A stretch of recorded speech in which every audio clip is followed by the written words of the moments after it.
Assalamualaikum warahmatullahi wabarakatuh.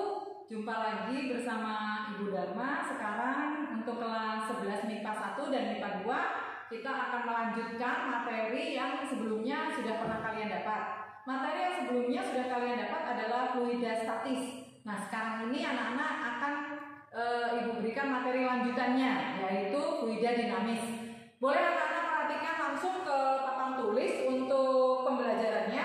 Untuk fluida dinamis ini boleh dikatakan sebagai fluida yang bergerak, atau boleh dikatakan lagi yaitu fluida yang mengalir.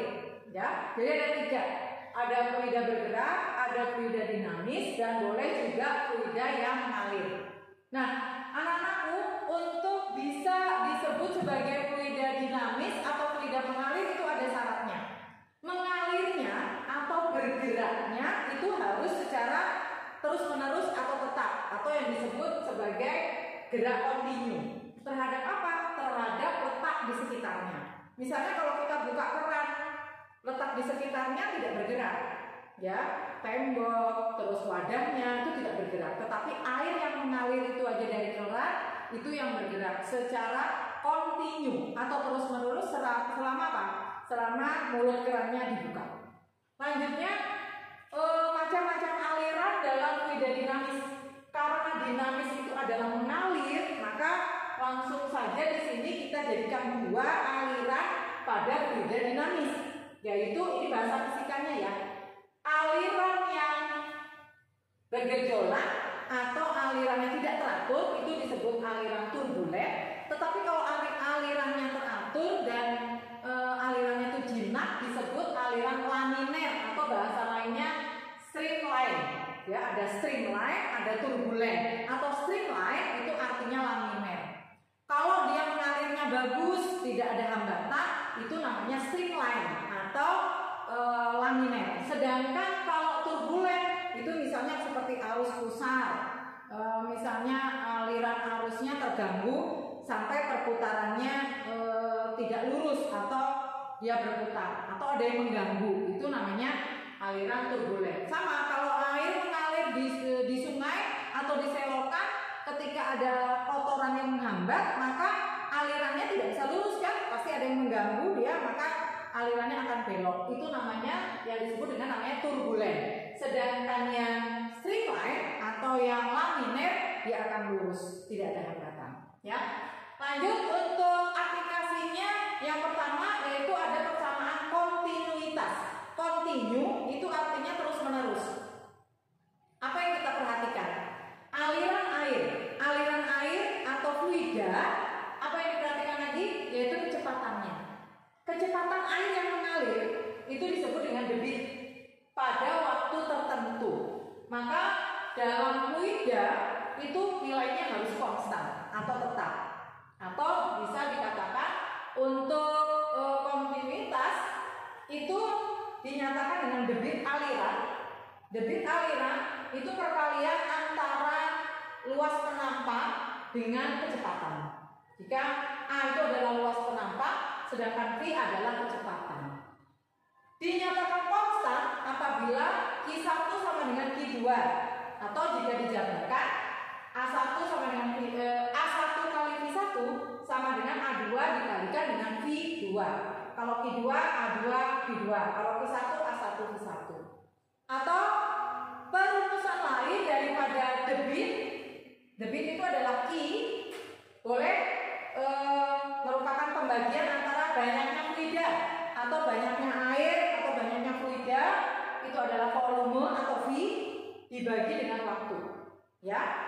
Lanjutnya untuk fluida yang bergerak, kita akan membahas selain daripada persamaan kontinuitas, yaitu asas Bernoulli. Asas Bernoulli ini menghubungkan antara besaran-besaran fisika yang terkait. Apa ini? P itu apa? Tekanan. V kecil itu adalah kecepatan, sedangkan H kecil itu adalah ketinggian atau tinggi. Jadi menghubungkan antara tekanan, kecepatan, dan tinggi dalam satu garis lurus. Itulah yang dibahas dalam asas Bernoulli. Ya, asas Bernoulli lagi dengan perumusan seperti ini. Ya, tadi kan hubungan antara tekanan, kecepatan, ketinggian. Karena ada fluida, maka di sini ada massa jenis. Ini kan rho, yang seperti ini. Ini adalah rho, ini adalah massa jenis.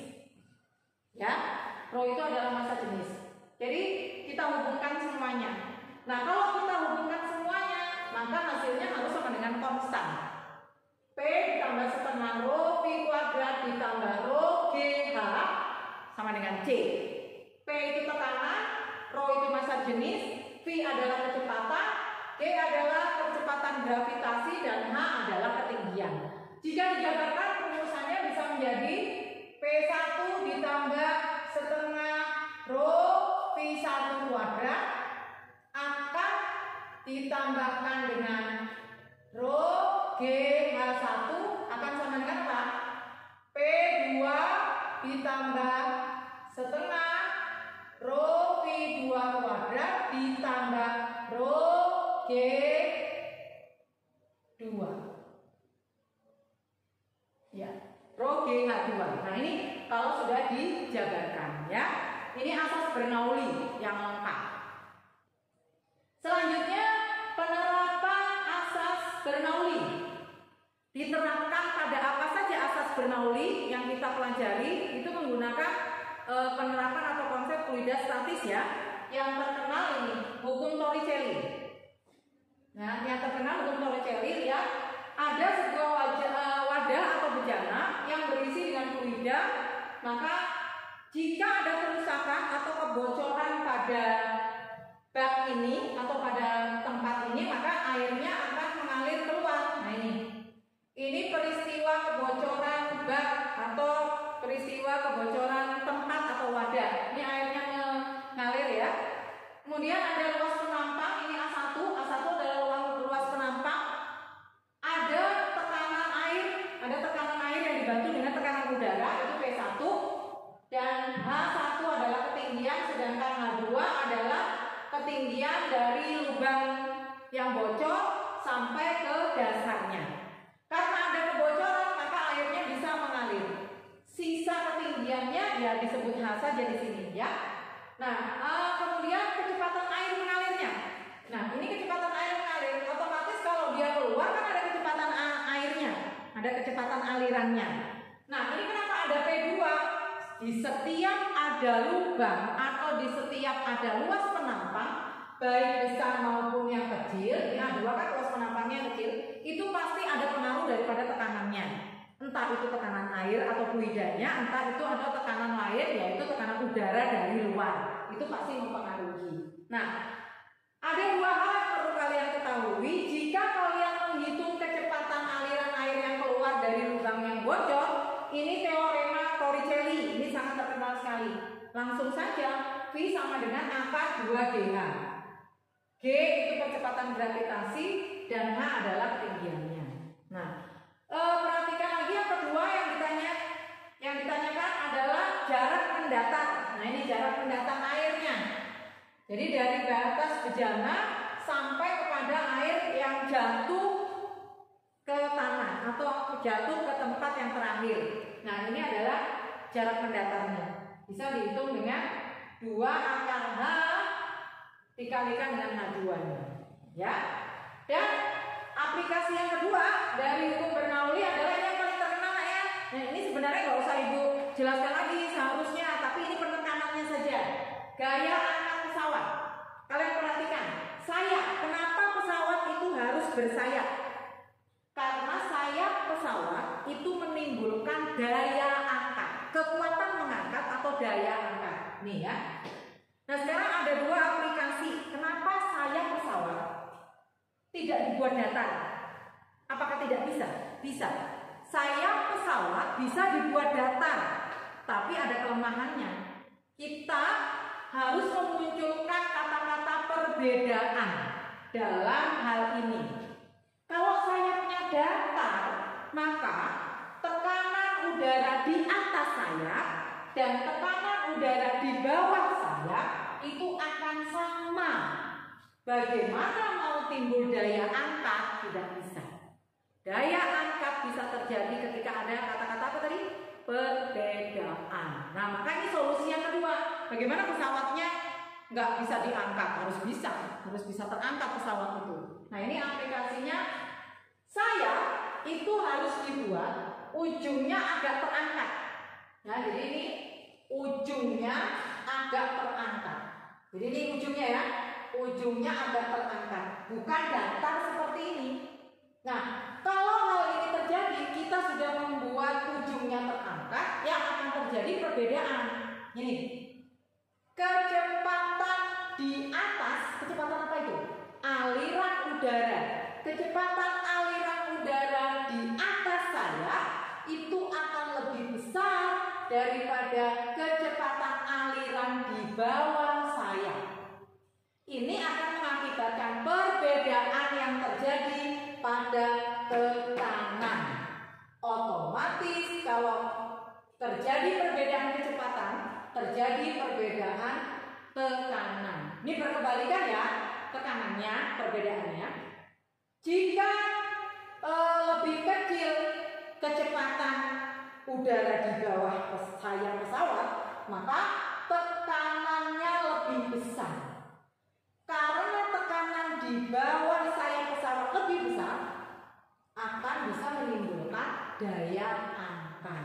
Nah, itu kenapa kita harus membuat sayap pesawat lebih terangkat di bagian ujung, ya. Dan yang terakhir ini adalah penerapan persamaan atau perumusannya. Jadi kalau yang kita cari gaya angkat pesawat nih, F itu gaya angkat pesawat adalah setengah daripada rho fluida. Fluidanya sini bukan air. Kalau pesawat nggak ada hubungannya dengan air kan, pasti udara. Dikalikan dengan A, yaitu luas penampang, dikalikan dengan selisih antara apa? Kecepatan atas saya dikuadratkan dikurang dengan kecepatan bawah saya dikuadratkan. Ya, sebagai catatan penting untuk aplikasi di dunia kehidupan atau di kehidupan kita sehari-hari, yaitu ini ya, fluida bergerak itu harus ada. Mengapa fluida itu bisa bergerak dan bergeraknya bagaimana? Itu harus ada perbedaan. Apa yang berbeda? Perbedaan tekanan pada dua bagian yang berbeda. Sama seperti saya pesawat ini kan, terjadi perbedaan tekanan pada dua tempat yang berbeda, yaitu atas dan bawah. Baru itu bisa disebut sebagai fluida bergerak dalam kemajuan ilmu dan teknologi. Kalau ini terjadi, dimanfaatkan sebagai apa? Ya dunia teknologi. Pesawat itu apa dunia teknologi? Pasti iya. Memanfaatkan aplikasi fluida bergerak, hukum Bernoulli dalam teknologi. Satu lagi, Ibu kasih contoh. Ini proses pengecatan mobil. Jadi ada industri mobil, itu kan mobilnya dicat prosesnya, cat mobil, pengecatan pada mobil. Apa yang terjadi? Tekanan yang harus tinggi, tekanan yang harus besar, pada apa? Pada tabung catnya itu, karena tekanannya tinggi, akan menimbulkan zat cair keluar. Karena ditekan, zat cairnya keluar.